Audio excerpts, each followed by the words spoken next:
The diplomat's arrival. The transport vessel cut through the darkness of space like a silver needle threading through black fabric. Inside the cramped passenger compartment, Dr. Elena Voss sat perfectly still, her hands folded in her lap, her eyes fixed on the viewport. Beyond the reinforced glass, the Nexus assembly grew larger with each passing moment. It was magnificent and terrifying in equal measure. The station was a monument to cooperation between species that had every reason to hate each other. 15 civilizations called the Nexus home, and each had brought their own architectural vision to its construction. The result was a sprawling complex of interconnected modules, each one reflecting the aesthetic of a different species. Crystal towers rose beside organic structures that looked like they had been grown rather than built. Metal spires twisted around living vine networks. It was chaos and harmony frozen in the void. Elena was 42 years old, though she looked younger. Her dark hair was pulled back in a simple bun. Her face was unremarkable, pleasant but forgettable. She wore a gray diplomatic uniform with minimal decoration, just a small pin on her collar showing Earth's symbol. Everything about her appearance had been carefully chosen to seem non-threatening, professional, competent but not exceptional. That was exactly the point. The pilot's voice crackled through the intercom. Dr. Voss, we're approaching docking bay 7. Station control has cleared us for landing. They're sending an escort to meet you. Thank you, Captain Torres, Elena replied. Her voice was soft, measured, the kind of voice that made people feel calm. How long until we dock? 15 minutes. Are you nervous? Elena smiled slightly. Should I be? Torres laughed. You're about to walk into a room full of aliens who think humans are upstart children playing at civilization. Half of them want to ignore us and the other half want to put us in our place. So yeah, maybe a little nervousness would be normal. I'll keep that in mind, Elena said. The truth was that Elena Voss had not felt genuine nervousness in a very long time. She had learned to simulate it when appropriate, just as she had learned to simulate dozens of other human emotions. But actual fear, the kind that made hearts race and palms sweat, was something she only remembered distantly, like a dream from childhood. The ship shuddered slightly as it entered the station's docking sequence. Magnetic clamps engaged with a series of metallic clangs. The engines wound down to silence. Elena stood and straightened her uniform. She picked up her briefcase, which contained nothing but documents and a worn photograph of 2 children who had died 300 years ago. She kept the photograph as a reminder of why she was here. The airlock cycled open with a hiss of equalizing pressure. On the other side stood 3 beings that made Elena's pilot instinctively take a step backward. They were Varn, a species of reptilian humanoids with scales the color of storm clouds and eyes like chips of amber. The Varn served as the station's security force, neutral arbiters in all disputes. They were professional, efficient, and completely humorless. Dr. Elena Voss, the lead Varn said. Its voice was surprisingly melodic, almost musical. I am Security Chief Tharn. Welcome to the Nexus Assembly. I will escort you to the council chamber. Thank you, Chief Tharn, Elena said, stepping through the airlock. I appreciate the council making time for Earth's petition. The council makes time for all petitions, Tharn replied. Follow me. The session begins in 1 hour. They walked through corridors that seemed designed to overwhelm visitors. The ceiling soared 15 meters overhead. The walls were lined with holographic displays showing scenes from 1,000 different worlds. Beings of every imaginable shape and size moved through the passages. Elena saw creatures that looked like walking plants, others that resembled clouds of luminous gas contained in force fields, and some that defied any categorization her human mind could manage. Every being they passed stopped to stare at her. Elena could feel their attention like physical pressure. Some looked curious. Most looked dismissive. A few looked openly hostile. Humanity had been traveling between stars for only 150 years. In galactic terms, they were infants. Worse, they were infants who had already caused problems. There had been misunderstandings with the Trellan Collective over mining rights. A brief but violent conflict with the Ashen clans over a colony world that both species claimed. Dozens of smaller incidents, accidents, and diplomatic failures. Earth had a reputation now. They were seen as aggressive, unstable, dangerous. They were seen as a species that needed to be contained before they became a real threat. Your quarters are in the diplomatic wing, Tharn said as they walked. You will have access to the public areas of the station. The council chamber itself is restricted until your presentation. Do you have questions about the proceedings? Just one, Elena said. Who will be speaking against Earth's petition? Tharn's eyes flickered with something that might have been respect. Several delegations have expressed concerns. The Krillian Empire has been most vocal. They believe humanity is too aggressive and primitive for council membership. The Senth Collective questions your technological maturity. The Vorath clans claim you have violated territorial boundaries. I see, Elena said. And which of these concerns are genuine, and which are political posturing? Tharn stopped walking and turned to look at her directly. You are more perceptive than most humans I have met, Dr. Voss. The Krillians are the real obstacle. They are ancient, powerful, and deeply traditional. They believe the council should remain exclusive. If they speak against you with sufficient force, others will follow. The Krillians respect only strength and age. You have neither. We'll see, Elena said quietly. They reached her quarters. The room was small but comfortable, designed to accommodate humanoid physiology. There was a bed, a desk, a window looking out at the stars. Everything she needed and nothing more. The escort will arrive in 45 minutes, Tharn said. Prepare yourself, Dr. Voss. The council chamber can be overwhelming for those who are not accustomed to it. Elena smiled. I'll manage. When Tharn left, Elena set her briefcase on the desk and opened it. She took out the photograph and looked at it for a long moment. 2 children, a boy and a girl, laughing in front of an old house on a world that no longer existed. She had been human then, truly human, and they had been her world. That was before the change, before she understood what she really was and what she was meant to do. She set the photograph down and went to the window. The Nexus assembly stretched out before her, a city floating in the void. Millions of beings lived and worked here, representatives of civilizations that spanned thousands of light years. And tomorrow she would stand before their leaders and ask them to accept humanity as equals. They would refuse, of course. The Krillians would see to that. They would challenge Earth's worthiness. They would demand proof of strength that humanity could not provide through conventional means. They would force her hand. Elena had hoped it would not come to this. She had hoped that reason and diplomacy would be enough. But she had lived long enough to know that hope was often disappointed. She closed her eyes and let herself feel the station around her. Millions of minds, millions of beating hearts, millions of souls all pressed together in this small space. They did not know what walked among them. They did not know that the quiet woman in the gray uniform was older than most of their civilizations. They did not know that she had watched their ancestors crawl from oceans and learn to use tools. They would learn soon enough. The escort arrived exactly on time. It was a floating drone, a simple machine with no personality or conversation. Elena followed it through the corridors toward the council chamber. The passages grew wider and more ornate as they approached. The walls were carved with images depicting the founding of the Nexus, the great peace that had ended the wars of expansion, the signing of the treaties that bound 15 species together in fragile alliance.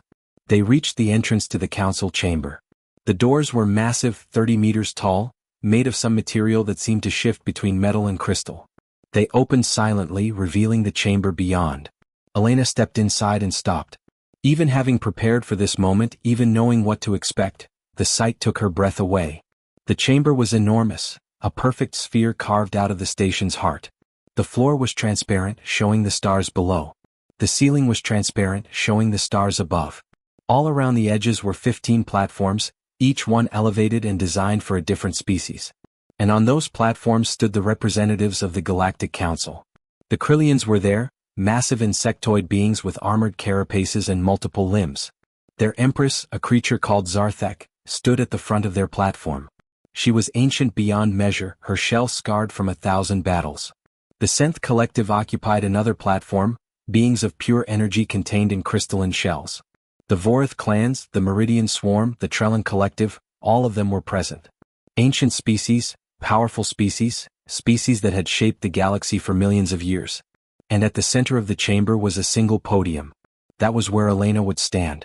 She walked forward. Her footsteps echoed in the vast space. Every eye followed her. She could feel their judgment, their skepticism, their contempt. She reached the podium and stood before them, a small human woman in a gray uniform, completely alone. The Nexus Arbiter, a holographic intelligence that served as neutral moderator, spoke first. Its voice filled the chamber. The Galactic Council recognizes Dr. Elena Voss, representative of the species called humanity. You may state your petition. Elena took a breath. When she spoke, her voice was quiet but it carried to every corner of the enormous chamber. Thank you, honored Arbiter. Distinguished members of the Council. My name is Elena Voss. I come before you on behalf of Earth and its colonies to formally request membership in the Galactic Council. The Krillian Empress moved forward on her platform. Her voice was like grinding stone. The Krillian Empire objects to this petition. Humanity is too young, too violent, too unstable. They have been among the stars for barely a century and already they have caused conflicts with multiple species. They are not ready for the responsibilities of council membership. Murmurs of agreement rippled through the other platforms. Elena had expected this. With respect, Empress Zarthak, Elena said, humanity acknowledges our youth and our mistakes. We have much to learn. But we believe that fresh perspectives have value. We believe that our energy and innovation can contribute to the Council's work. We ask only for the opportunity to prove ourselves. Prove yourselves? The Empress made a clicking sound that might have been laughter. You wish to prove yourselves? Very well. The Krillian Empire invokes the ancient right. If humanity wishes to join the Council, they must demonstrate their worthiness through the trial of submission. Combat will decide this matter. The chamber fell silent. Elena felt the weight of 1,000 eyes upon her. The trial of submission was ancient law, rarely used but never questioned. If she refused, humanity would be seen as cowards. If she accepted, she would have to fight. What are the terms? Elena asked calmly. The Krillian Empire will send 3 champions, the Empress said. They will face the human representative in unarmed combat. If the human survives for 10 minutes, the trial is satisfied. If the human defeats all 3 champions, humanity will be granted immediate council membership. If the human falls before 10 minutes pass, humanity will withdraw its petition and will not request membership again for 1,000 years. Elena looked at the 3 Krillian warriors who stepped forward on the platform. Each one was over 3 meters tall, covered in armor plating with limbs designed for killing. They had been fighting for centuries. They were death incarnate. I accept, Elena said. The chamber erupted in reaction. Some species objected, claiming the trial was too harsh. Others supported it, eager to see the human humbled. But the law was clear. The challenge had been issued and accepted. Elena stood at the center of the chamber and waited. She looked small and fragile compared to the warriors descending from the Krillian platform. She looked like prey waiting for predators. She was neither small nor fragile. And she was definitely not prey. The 3 champions took their positions around her, forming a triangle. Their multiple limbs flexed. Their mandibles clicked. They were ready to tear her apart. The arbiter's voice echoed through the chamber. The trial of submission will now commence. Begin.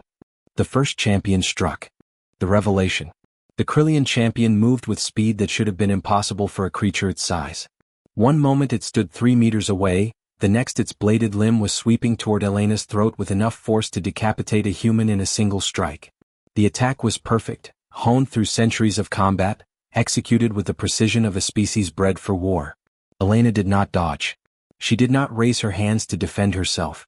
She simply stood there, calm and still, as the blade descended toward her neck. The blade stopped. Not slowly. Not gradually. It simply stopped as if it had struck an invisible wall. The champion's limb trembled with the force of the impact, but the blade hung in the air a centimeter from Elena's skin, unable to move forward or back. The chamber fell absolutely silent. The champion made a sound of confusion, a chittering click that echoed through the vast space. It pulled back and struck again, this time aiming for Elena's chest. Same result. The blade stopped just before contact. The champion struck a 3rd time, a 4th, a 5th, attacking from different angles with increasing desperation. Every strike met the same invisible resistance. The second champion lunged from behind, attempting to catch Elena unaware. Its bladed limbs came at her spine with killing force. They stopped just as the first champions had, unable to penetrate whatever protected her. The 3rd champion joined the assault, and now all 3 were attacking simultaneously, their limbs moving in coordinated patterns designed to overwhelm any defense. Elena stood at the center of the storm of blades and did not move. Her expression had not changed. Her hands remained at her sides. She looked almost bored. Is this the strength of the Krillian Empire? She asked quietly. Her voice carried through the chamber despite its softness. Is this the might that makes you believe you can judge humanity? The champions stopped attacking. They pulled back, their compound eyes reflecting confusion and something that might have been fear. On the Krillian platform, Empress Zarthak's carapace plates shifted in patterns that indicated extreme agitation. What technology is this? The Empress demanded. What device do you hide beneath your uniform? This is not honorable combat. No technology, Elena said. She looked up at the Empress, and for the first time since entering the chamber, her expression changed. Something ancient flickered behind her eyes. No device. No trick. I am simply not what I appear to be. She turned her attention to the three champions surrounding her. They towered over her, massive warriors who had survived countless battles. They should have been terrifying. Instead, they seemed small, fragile, like children playing at war. Attack me again, Elena said. All three of you. Use every technique you know. Show the council the full might of Krillian combat prowess. The champions looked to their empress. Zarthek made a gesture that meant proceed. The three warriors moved as one, launching a coordinated assault that represented the pinnacle of their species' martial arts. They struck high and low, from all sides simultaneously, their movements perfectly synchronized through the neural link all Krillian warriors shared. Elena moved. She did not move like a human. She did not move like anything the assembled beings had ever seen. One instant she was standing still at the center of the attack. The next instant she was behind the first champion, then beside the second, then above the third. She appeared and disappeared, flowing through space as if the laws of physics were suggestions she could choose to ignore. The champion's blade struck nothing but air. They spun and attacked where she had been, only to find empty space. Elena reappeared at the center of the chamber floor, exactly where she had started, without a hair out of place. You cannot touch me, she said. You never could. Shall I show you why? She did not wait for an answer. Elena raised one hand and the gesture was casual, almost lazy. The three Krillian champions rose into the air. They hung suspended 3 meters above the floor, their limbs thrashing uselessly, held by a force that was invisible but absolute. Gasps and shouts erupted from the platforms. Several delegations were on their feet, their translators working overtime to convert shock into 1,000 different languages. The Synth Collective's crystalline shells were resonating with frequencies that indicated extreme distress. The Vorith clans were backing away from the edge of their platform. On the Krillian platform, Empress Zarthek made a sound that no Krillian had made in 10,000 years. It was the sound of fear. You asked what I am, Elena said. Her voice was still quiet, but now it carried harmonics that human vocal cords should not have been able to produce. You look at humanity and see children. You see a young species that has barely learned to walk among the stars. You see weakness that needs to be controlled. She lowered her hand and the three champions fell to the floor. They did not rise. They lay there, conscious but paralyzed, every neural pathway in their bodies frozen by a force they could not comprehend. You are wrong, Elena continued. You are all wrong. The lights in the chamber began to flicker. The transparent floor and ceiling showed stars that suddenly seemed to pulse in rhythm with Elena's words. Reality itself seemed to bend around her, like space bending around a massive gravitational well. I am what your species call a guardian, Elena said. My kind existed before the first stars ignited. We watched the universe take shape. We guided the formation of galaxies. We seeded life on 1,000,000 worlds and then stepped back to let that life grow and evolve and find its own path. Her form began to change. Not dramatically, not into some monstrous shape. The change was subtle but profound. Her human appearance remained, but around it and through it, something else became visible. Something vast. Something that existed in dimensions the assembled beings could barely perceive. Humanity is not an accident, Elena said. We did not discover them by chance. We created them. We took a species of clever primates on a small blue world and we shaped them, guided them, protected them for 300,000 years. We gave them curiosity and imagination and the capacity for love and sacrifice. We gave them fire and language and the wheel. We watched them build civilizations and tear them down and build them again. The Synth Collective's lead representative, a being of pure energy named Lumith, spoke. Its voice trembled. The ancient texts speak of guardians. We thought they were myths. Stories told to explain the inexplicable. We are not myths, Elena said. We are very real. And we have been patient. We allowed humanity to grow at its own pace. We did not interfere when they suffered. We did not stop their wars or their famines or their mistakes. We let them learn as all species must learn, through pain and failure and triumph. She turned to face the Krillian platform. Empress Zarthek stood frozen, her ancient mind struggling to process what she was witnessing. 200 years ago, humanity took its first steps into space, Elena said. They were ready. We had prepared them. We gave them the curiosity to explore and the courage to face the unknown. We knew they would encounter species like yours. Species that would see them as inferior. Species that would try to dominate them or destroy them. Elena's eyes changed. They were no longer human eyes. They were windows into something infinite, something that had witnessed the birth and death of countless civilizations. "We will not allow that," she said. The words carried weight that made the station's hull vibrate. "Humanity is ours. We shaped them. We protected them. We guided them to this moment. And now you will accept them into your council, not because they are strong enough to force you, but because refusing them means refusing us." The Meridian Swarm's Hive Queen spoke, her thousands of voices joining in anxious harmony. "How many guardians walk among humanity?" "Enough," Elena said. "We are scattered throughout their population. Diplomats, scientists, teachers, soldiers. We watch and we guide when necessary. Most humans do not know what we are. They see us as nothing more than their fellow citizens. That is how we prefer it." She gestured at the 3 paralyzed Krillian champions. They rose to their feet, suddenly released from whatever force had held them. They stumbled backward, eager to put distance between themselves and the being that wore Elena Voss's face. "I came here prepared to speak with reason and logic," Elena said. "I prepared arguments about humanity's potential, about the value of fresh perspectives, about the benefits of accepting a young species into your ancient order. I did not want to reveal what I am. I hoped it would not be necessary." She looked at Empress Zarthak. "You forced my hand. You demanded a demonstration of strength. You invoked ancient law and called for trial by combat.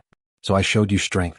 I showed you what stands behind humanity, what protects them, what will always protect them." The chamber was silent. 15 ancient species, beings that had shaped the galaxy for millions of years, stood frozen in shock and terror. They had thought themselves masters of the cosmos. They had thought themselves supreme. They had just learned that there were older things in the universe, things that had been watching and waiting since before their stars had names. The Nexus Arbiter spoke, its holographic form flickering with uncertainty. "The trial of submission has been completed. Dr. Voss has defeated all 3 Krillian champions. By ancient law, humanity's petition for council membership is granted." "No," Elena said. Every being in the chamber looked at her.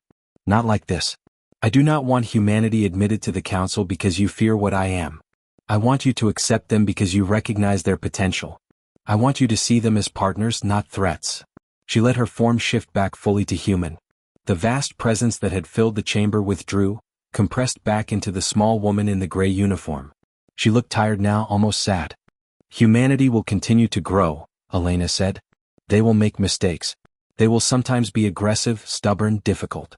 They are young and they have much to learn. But they will learn. They always do. And one day they will stand alongside you not because guardians force you to accept them, but because you genuinely value what they bring to the galaxy." She paused, looking around at the assembled delegations. "Until that day comes, remember what you saw here. Remember that humanity is not alone. Remember that harming them, threatening them, or attempting to subjugate them will bring consequences you cannot imagine." The Vorith clan's chieftain, a massive creature covered in bone plates, spoke carefully. "What would you have us do, Guardian?" "Grant them provisional membership," Elena said. "Give them a voice in council discussions but no vote for 10 years. Let them learn your ways. Let them prove themselves through actions rather than words. Judge them fairly without prejudice, and I believe they will surprise you." She smiled slightly. "And if they do not, if they truly prove unworthy of your trust, then in 10 years you can revisit the question. But give them the chance. That is all I ask." The Synth Collective's Lumith spoke. "And if we refuse? If we say that what we witnessed here changes nothing?" Elena's expression did not change, but the temperature in the chamber dropped several degrees. "Then you will learn why Guardians have only revealed themselves 3 times in galactic history. And you will learn why each of those revelations led to the extinction of the species foolish enough to ignore our warnings." The silence that followed was absolute. The Nexus Arbiter processed for several seconds before speaking. "The Council will vote on the proposal of provisional membership. All those in favor?" 14 platforms lit up with affirmative signals. Only the Krillian platform remained dark. "The measure passes," the Arbiter announced. "Humanity is granted provisional membership in the Galactic Council, subject to review in 10 years. This session is adjourned." The delegations began filing out of the chamber, most of them moving quickly, eager to leave the presence of the being that had shattered their understanding of the universe. The 3 Krillian champions had already fled. Only Empress Zarthak remained on her platform, staring down at Elena. "Why?" the Empress asked. Her voice was different now, stripped of arrogance and certainty. Why reveal yourself? You could have found another way. Could I? Elena walked toward the Krillian platform. Your species was prepared to humiliate humanity, to force us to withdraw for 1,000 years, to ensure that humans remained isolated and vulnerable. I saw what you were planning, Empress. I saw the wars you would provoke, the conflicts you would engineer to keep humanity contained. She stopped at the base of the platform, looking up at the ancient insectoid ruler. I revealed myself because humanity needed protection. Because sometimes a guardian must step into the light to keep their charges safe. I did not want to. But I would do far worse to protect them. Zarthek's plates shifted in a pattern that indicated understanding. We are not your enemies, Guardian. Then do not treat my humans as enemies, Elena said. Treat them fairly. Judge them honestly. Give them the chance to prove their worth. That is all I ask. The Empress was silent for a long moment. Then she made a gesture of respect, an acknowledgement that among Krillians was reserved only for equals. It will be done, Guardian. The Krillian Empire will honor the Council's decision. Thank you, Elena said. She turned and walked out of the chamber. The doors closed behind her with a whisper of sound. She made her way through the corridors of the Nexus Assembly, past beings who now looked at her with new eyes. Word had already spread. The human diplomat was something more. Something ancient. Something that commanded respect and fear in equal measure. Elena reached her quarters and closed the door. She stood at the window looking out at the stars. Somewhere among those distant lights was Earth, the small blue world where humanity had been born and raised. Where billions of humans lived their lives, unaware that ancient beings walked among them, watching and protecting. She picked up the photograph from her desk. 2 children laughing in front of an old house. They had been dead for 3 centuries, but she remembered them as clearly as if she had seen them yesterday. They had been human, truly and completely human. She had been human too once before the transformation, before she understood what she really was. But she had never stopped loving them. She had never stopped loving humanity. That was why Guardians chose to walk among them, to live as they lived, to share their joys and sorrows. Because protecting something from a distance was easy. Loving something required presence. Her communicator chimed. It was a message from Earth. The United Earth government had received word of the Council's decision. Humanity had been accepted. Celebrations were breaking out across every colony. They were calling it the greatest diplomatic victory in human history. They did not know the truth. They did not know what had really happened in that chamber. Perhaps someday they would learn. Perhaps someday humanity would be ready to understand that they had never been alone, that something older and wiser had been guiding them since the beginning. But not today. Today they could celebrate their victory. Today they could believe they had earned their place among the stars through their own merit and determination. Elena smiled. Let them believe. Let them feel proud. They had earned that much even if they did not know the full story. She set the photograph back on the desk and looked out at the stars one more time. Somewhere out there, other Guardians were doing their jobs, watching over humanity's scattered colonies, protecting them from threats they would never see. The work continued. It always did. Elena Voss, Guardian of Humanity, Diplomat of Earth, closed her eyes and rested.